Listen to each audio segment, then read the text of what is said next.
There we are again. Sorry about that, guys. Sorry there was the glitch. We're really trying to work this Wi-Fi thing out at my house. So, anyways, if you're still here, wonderful. And we're talking about if a narcissist means what they say. So, a narcissist will say things because they're mad, just to get it out of their system. They'll say things because it's an old wound, a past wound that they've shoved. And so, it has nothing to do with you. It has everything to do with what they're projecting onto you. They'll also say things in order to gain an upper hand. Many times they'll say things to find the darkest and the thing that will make you feel the way that they feel, because they don't want to feel alone in their anger and overwhelm. And because they don't want to feel alone, they want to say whatever they can that's going to be most hurtful to you, that will cause you to give them the reaction. So, they'll say things just looking for the things that will cause you to react. They're looking to see whether you respect yourself, whether you stick up for yourself. They're looking to see how you're going to respond. It's like one of the reasons you probably feel like you're in a minefield is because they put things out like tests to see what are they going to do here? What are they going to do there? What's going on here?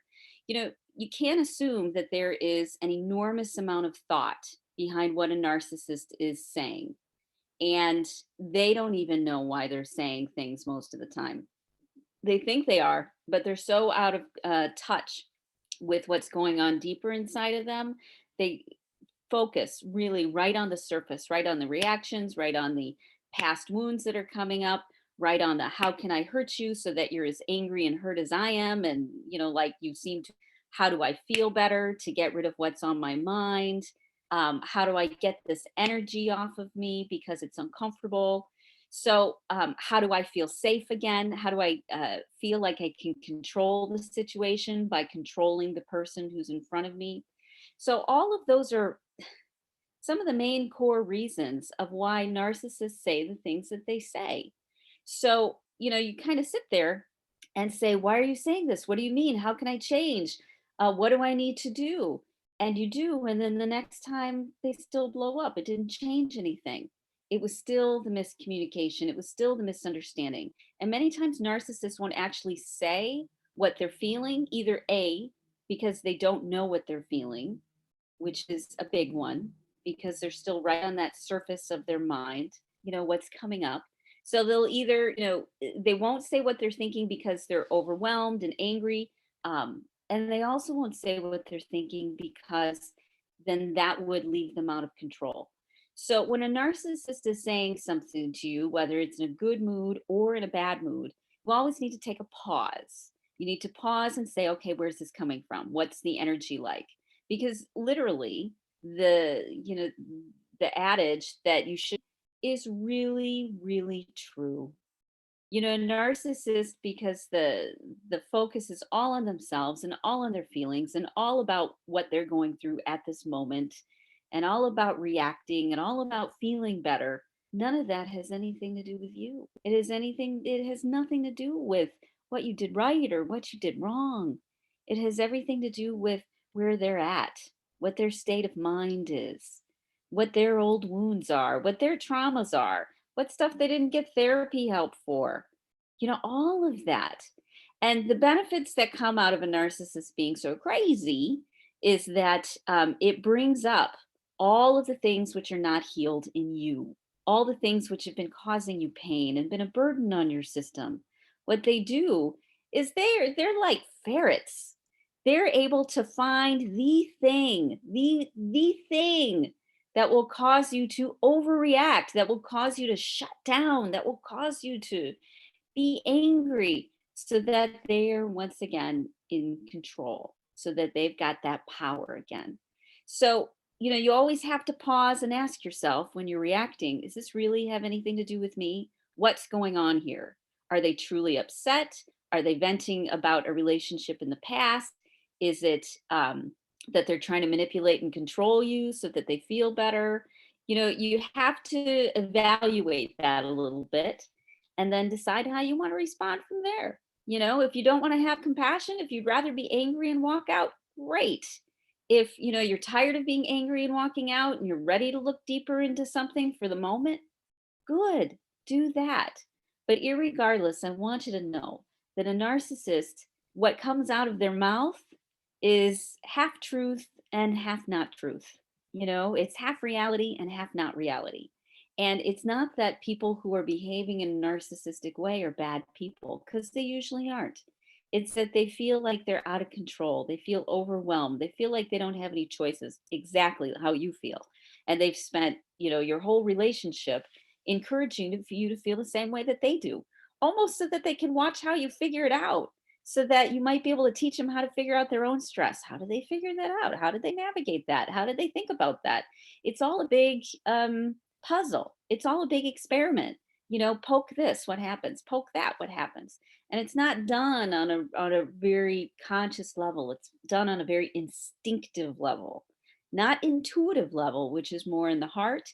It comes from an instinct, that instinct of survival, that instinct of me against you, that instinct of needing to control so you feel safe.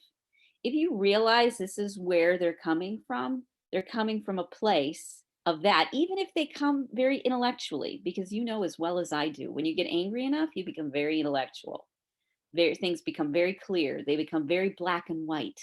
And that's where they're at. They're in a black and white world, living a black and white life without a lot of shades of gray, unless it applies to themselves. And so they're living in a different reality than you are. And when we don't recognize that, when we don't recognize that there's someplace else living their own internal fantasy and expressing it out, if you don't realize that, then you're going to wonder why, what's going on? Why are they crazy? Why is this happening? You're going to end up in a place of total confusion, which is where they're at most of the time, even though they don't come across that way. They come across as knowing all the answers.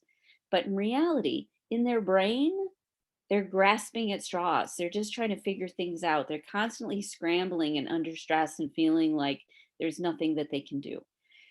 So, if that's happening, then take a breath, recognize everything that's coming out of their mouth you have to think about, anything that they're thinking too seriously, and don't take anything that you're thinking too seriously, because it's their wounds and it's your wounds. The best thing to do is to take some space, sort out what's really going on, what's really come up for you, and then decide what you want to do. Sometimes people worry. They're like, but if I'm nice, if I'm compassionate, if I just take it, if I don't say anything, then that means they get away with it. I totally understand that feeling. However, it's not in your best interest to do that, because they're not working from the same operating system that you are. They're not working from the same reality, internal reality that you are. And so, if you want to stay sane, if you want to have some peace, you have to recognize that you can't let the crazy person drive the bus. You can't let them be in charge of the conversation. You can't let them be in control of everything, in control of you. You need to be in control of you, and let them be in control of whatever reality they're trying to sort out.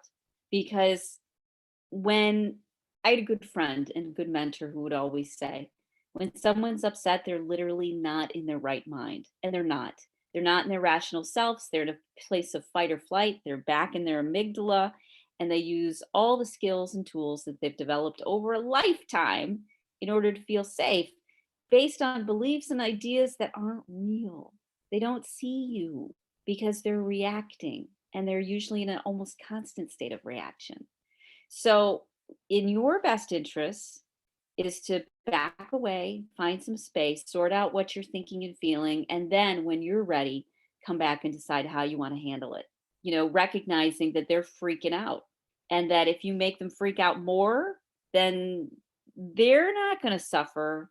You're going to suffer. And so it's important for you to get your stuff together, for you to get your help, for you to figure out what's going on within you, because only once you get to a place of clarity are you really able to make good decisions. Okay? Are you really able to move forward in your life?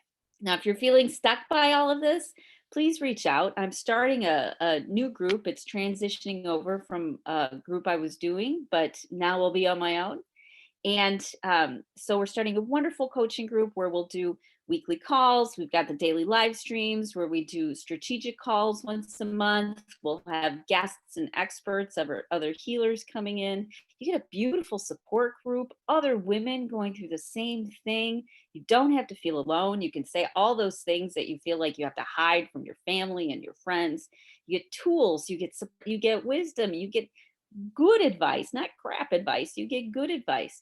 You get friends, you get people. It's a whole different world when you start to reach out and work on your stuff. Okay. And it's enriching and nourishing and wonderful.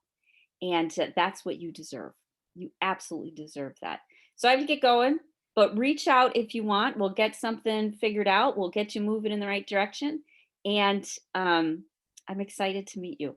I'll talk to you later. Okay. I got to go. I got a busy day.